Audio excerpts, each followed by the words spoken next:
Good morning, students. In the last lecture, we start our new chapter which is related with the simple harmonic motion. Today, we are going to discuss the relation between the simple harmonic motion and the circular motion. So, what is the relation? For that, here we draw a circle, and in this circle, a particle is performing circular motion. There are two axes, a vertical axis and a horizontal axis. So, when this particle P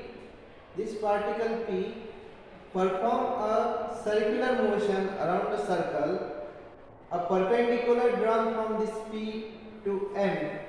So we can write this perpendicular PM, which is on the axis, horizontal axis AB. As this particle perform the circular motion, this particle M perform the simple harmonic motion. Let us consider an instant at which this point P, it is perpendicular PM and this distance OM is equal to x. So we can say that the displacement of this particle M from point O, that is center of the circle, is equal to x. So also consider that the radius of this circle is equal to A. So we can say that if the initial condition or the initial position of this particle P is P0, which makes an angle alpha with this vertical angle, and we also consider that this particle P is moving with angular velocity omega. So in time t it covers an angle omega t at the center.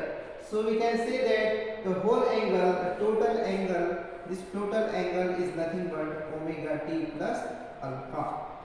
Okay, the initial angle is alpha and the angle covered by the particle in time t is equal to omega t. So whole this angle is equal to omega t plus alpha. By geometry, if this angle is omega t plus alpha, then this angle I draw here, this angle is also omega t plus alpha. So this angle OPM is equal to omega t plus alpha. Here we apply the sine rule. According to sine rule, the hypotenuse and the opposite side. So what is the sine omega t plus alpha? Is sine omega t plus alpha is equal to, it is opposite side is equal to OM, which is equal to x, and divided by this OP, which is equal to the radius. So we can write here, so here x is equal to A sine omega t plus alpha. So what is this? This is the relation between the simple harmonic motion and the circular motion, where this x is the displacement of the particle from the mean position and this omega t plus alpha is the angle made by this particle at the center, which is related with the circular motion. So this is the displacement of particle after time t. Now we derive the relation for velocity. This velocity is equal to dx by dt. So it is the derivative of d dt of a sine omega t plus alpha. Okay, so which is equal to the derivative of sine omega t is equal to cos omega t. Therefore we can write here it is a omega cos omega t plus alpha. This omega is the derivative of omega t, because this t omega t is the function of the time. So we can write here b is equal to a omega cos omega t plus alpha. Now by using the identity sin square theta plus cos square theta is equal to 1, we can write cos theta is equal to under root 1 minus sin square theta. By using this relation, we can write here it is a omega cos omega t plus alpha. We can write here is 1 minus sin square omega t plus alpha. But what is sin square omega t? We know sin omega t plus alpha is equal to x by a. By squaring this, so we can write here it is V is equal to a omega under root 1 minus, it is x square divided by a square. So it is equal to a omega under root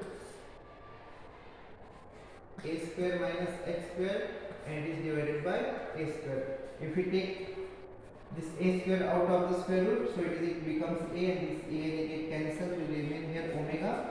This omega under root a square minus x square is equal to b. So this is the velocity of a particle performing simple harmonic motion. This is the displacement of particle performing simple harmonic motion. Now we are going to find out the relation for the acceleration of the particle which is performing simple harmonic motion. So what is the acceleration? The acceleration is a is equal to, it is rate of change of velocity with respect to time, which is equal to, it is derivative d dt of, it is derivative of a omega cos omega t plus. Okay, what is the relation? It is minus a omega square sin omega t plus alpha. But what is a sin omega t plus alpha? It is nothing but the displacement x. So we can write here minus omega square into x. So this is the acceleration of the particle. So acceleration a is equal to minus omega square multiplied by x. The negative sign indicate that the acceleration and displacement, they are oppositely directed. So today we discuss about the relation between the circular motion and simple harmonic motion, in which this angle omega t plus alpha is related with the circular motion, and this displacement x from the mean position, it is related with the simple harmonic motion. So in this way today we discuss the relation between simple harmonic motion and circular motion. In the next lecture we are going to discuss about the differential equation of simple harmonic motion. So this is enough for today. Have a good day. Bye.